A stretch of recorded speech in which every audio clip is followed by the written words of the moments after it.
In a city that never sleeps, a new story begins. New York City, the world's capital of dreams, diversity, and determination, has witnessed countless leaders, but never before one quite like him. From the crowded streets of Kampala, Uganda, to the glittering towers of Manhattan, from immigrant roots to the mayor's office of New York City, this is not just a political journey. It's a story of identity, courage, and belonging. His name is Zohran Mamdani. Born on October 18, 1991, in Kampala, Uganda, Zohran Mamdani entered the world into a family that thrived on ideas. His father, Mahmoud Mamdani, was a world-renowned scholar of politics and identity.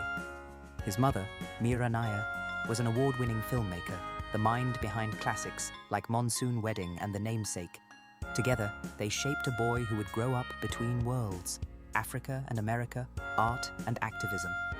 When Zohran was 7, the family left Uganda for New York City. The lights, the sounds, the energy, everything was new. But soon he saw another side of the city, the inequality, the silent struggles, the faces behind the skyscrapers. He once said, "I was raised to see power not as a prize, but as a responsibility." That sense of duty would define his life. Zohran attended Bowdoin College in Maine, where he studied Africana studies. He wasn't chasing wealth or fame. He was studying the meaning of freedom. Friends recall him as deeply empathetic, the kind of person who stayed up late, helping others, or leading debates about justice. After graduation, while many peers chose corporate jobs, Zohran took a different path. He became a housing counselor in Queens, helping low-income families avoid eviction. Every eviction notice wasn't just paper. It was someone's story, someone's hope slipping away. He realized the system was broken, and if he wanted to change it, he'd have to step inside it.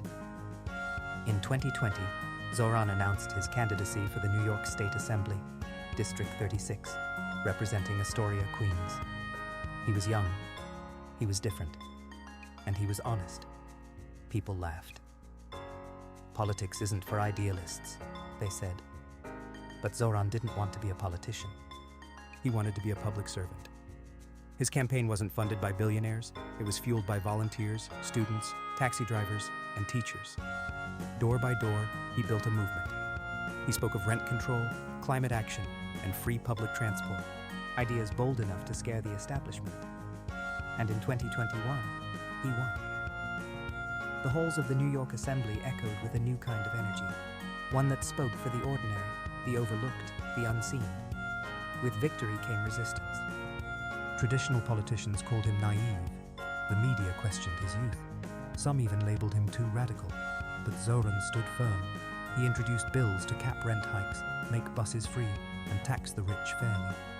Every time he spoke in the assembly, his words reminded people why they'd elected him. Government should be a guardian, not a gatekeeper. Beyond local issues, he spoke about global justice, about Palestine, about India's minorities, about the human right to dignity. His courage won hearts and also drew fire. Social media storms erupted. Headlines debated his loyalty, his beliefs. But Zohran never wavered. He said once, "My loyalty is to humanity, to the people who feel unseen." By 2024, whispers began. Could Zohran Mamdani run for mayor of New York City? It seemed impossible.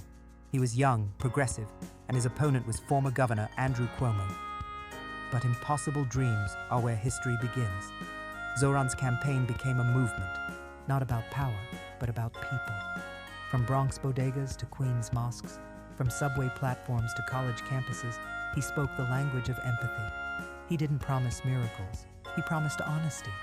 He didn't speak at people. He listened to them. The night of the election, November 4th, 2025, as votes came in, the numbers stunned pundits, and then history turned a page. Zohran Mamdani, 34 years old, son of immigrants from Uganda and India, became the first Muslim and South Asian mayor of New York City. Crowds erupted in Times Square. Journalists called it the dawn of a new New York. For millions, his victory wasn't just political, it was personal. For immigrants, it meant belonging. For young people, it meant possibility. For For Muslims and South Asians, it meant visibility. Standing on the stage that night, under the lights of Times Square, Zohran said, "This city gave my family a home. Now, it's my turn to make sure everyone has one." His words echoed through the crowd, not as a slogan, but as a promise. Around the world, his story spread, from New York to Nairobi, from Karachi to Kampala, a message whispered in every heart. If he can do it, so can we. But leadership is never easy. New York faces challenges: housing, policing, climate, inequality. Every decision he makes will be tested.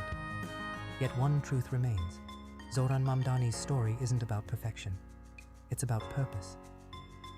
From a boy watching his mother's films to a man shaping the story of a city, he represents a generation that believes compassion can be powerful and politics can be pure again.